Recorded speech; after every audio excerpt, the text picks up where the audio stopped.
So what actually happens to a data center when you take the traditional storage area network, the good old SAN, and just completely eliminate it? I mean, for decades, the SAN was basically the untouchable core of enterprise infrastructure, right? But as we shifted from the mechanical era of spinning disks to the lightning-fast era of flash memory, well, that traditional network actually became a massive bottleneck. The hardware was fast, for sure, but the path to get there, super slow. So what's the solution? Welcome to today's Explainer. I am honestly so thrilled to have you here because we're going to unpack one of the most fascinating architectures in modern infrastructure. We're demystifying the Nutanix storage stack, and specifically, we're zeroing in on the deep dive insights from Chapter 7 of our source material.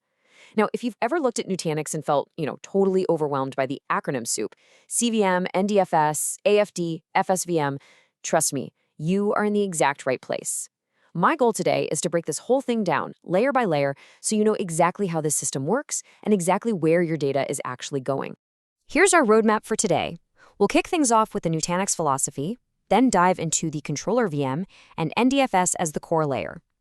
After that, we'll decode Acropolis file data, touch on enterprise file services, and finally, weigh the pros and cons of the Nutanix approach. All right, let's jump right into part 1, the Nutanix philosophy and the end of the mechanical era. Picture this. It's 2009, and the founders of Nutanix, many of whom actually came from tech giants like Google and Facebook, looked at enterprise storage and saw a massive architectural mismatch.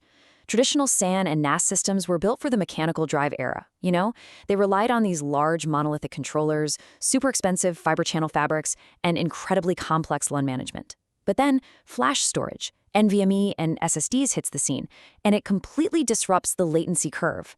Suddenly, the disk wasn't the bottleneck anymore. The storage network and the controller were.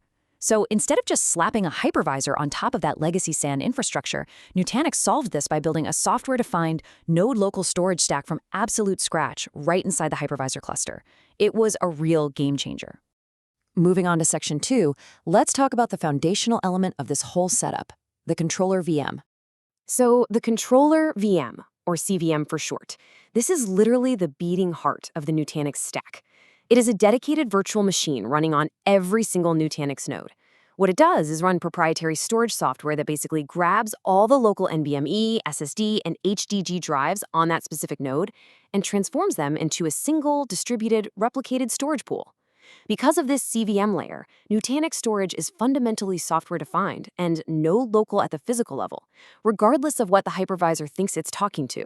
It's kind of like the master conductor of the node. Next up, Section 3, NDFS, the core layer of distributed storage.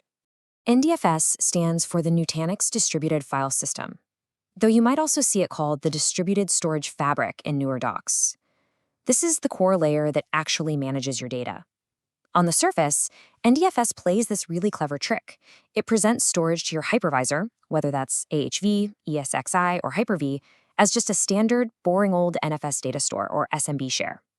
But underneath that simple, vanilla presentation, NDFS is secretly hard at work. It's managing the data distribution, the replication, and intelligent tiering across all the nodes in your entire cluster. So how exactly does NDFS handle fault tolerance if there's no traditional SAN read controller? Well, it uses a replication factor model. Let's say you assign a policy of RF-2. NDFS makes absolutely sure every block of data exists on 2 different nodes. RF-3, you guessed it, 3 copies across 3 nodes. And for those of you looking to really maximize storage efficiency without sacrificing resilience, NDFS offers erasure coding, or ECX. Basically, this converts replicated data into XOR parity stripes, which drastically reduces the capacity overhead you'd normally lose to full replication. All right, section 4. Let's tackle the industry confusion head-on and demystify Acropolis file data, or AFD. The term AFD, Acropolis file data, is probably the single most misunderstood acronym in the entire Nutanix ecosystem, so let's lock in on exactly what it is. AFD is a kernel-level pass-through driver. Think of it as a highly specialized I/O bypass mechanism used by the controller VM. This driver is exactly what allows the CVM to claim exclusive, direct access to the local storage devices on the node, completely skipping over the hypervisor's own storage stack. To really bust the myth around this, let's look at a stark contrast here. When we talk about what AFD actually is, it's a high-speed pipe. It's the access mechanism that gives a CVM deterministic, ultra-low latency access to the fastest NVMe drives. Now, what AFD is emphatically not? It is not a file system. Seriously, it does not format or organize data on the disk. The CVM's internal proprietary software handles that whole shebang. AFD is literally just the VIP lane on the highway that lets you bypass all the hypervisor traffic. And going step by step really grounds the concept.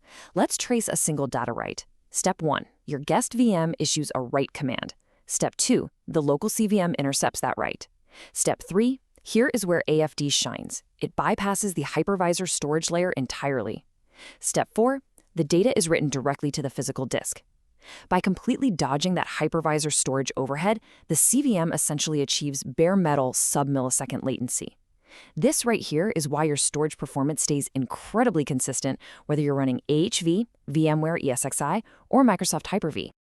Moving right along into Section 5, let's shift gears from block storage to enterprise file services. This brings us to Nutanix Files, which you might know by its old name Acropolis File Services.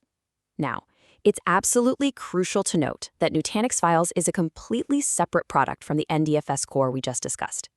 Nutanix Files runs as a cluster of file server VMs, or FSVMs, that sit right on top of the hypervisor. They provide scale-out file services to your end users. But because they sit on top of NDFS, all of that file data automatically inherits all the core hyper-converged benefits we just talked about, like deduplication, compression, and replication. Pretty neat, right? When you deploy these FSVMs, you're getting a remarkably robust feature set. You get full SMB 3.0 and NFS version 4 support, meaning it handles both Windows and Linux environments seamlessly. But what's really fantastic is the independent scale-out architecture. Need more file throughput? Just add more FSVMs. Need more raw storage capacity? You add more physical Nutanix nodes. There are no massive forklift upgrades here. Plus, it integrates deeply with built-in data services like file analytics, anomaly detection, and ransomware protection, all managed from the exact same platform. Finally, Section 6. It's time to weigh the practical trade-offs, Nutanix pros and cons. Now, what's really interesting about this specialized architecture is the massive jump in performance and storage efficiency it brings. Because Nutanix runs inline deduplication, compression, and erasure coding right inside that CVM, it routinely yields 2.0 to 5.0 times storage efficiency gains. I mean, it literally maximizes the value of every single byte on those expensive flash drives. Let's quickly summarize the core advantages. Number 1, it is completely hypervisor agnostic. You get the exact same storage stack and features whether you use AHV, ESXi, or Hyper-V. Because of that CVM and AFD architecture, your performance is just aggressively consistent. You also get robust data protection through RF-2 and RF-3 replication without needing a separate fragile SAN. And honestly, best of all for administrators, you get a single pane of glass management experience through the Prism console, neatly unifying both your compute and your storage. But we have to fairly present the drawbacks too, right? And there's a massive, unavoidable elephant in the room here, the CVM resource tax. That controller VM on every single node, yeah, it doesn't run on magic. It requires real physical hardware. We're talking 8 to 12 vCPUs and 16 to 32 gigabytes of RAM per node just to run the storage stack. That is compute power you literally cannot use for your actual business VMs. On top of that, you are buying into deep proprietary vendor lock-in, high initial licensing costs, and a potentially complex support boundary if an issue spans the hardware, the hypervisor, and the Nutanix software. Which leaves us with one final provocative question for you to consider. Is that heavy compute overhead, that massive resource tax required to run a proprietary CVM on every single node, actually worth the incredible 2 to 5 times efficiency gains and rock-solid performance consistency for your specific data center workloads? It's a huge decision, but hopefully you now understand exactly how the layers stack up to help you make it. Thanks for joining me for this explainer.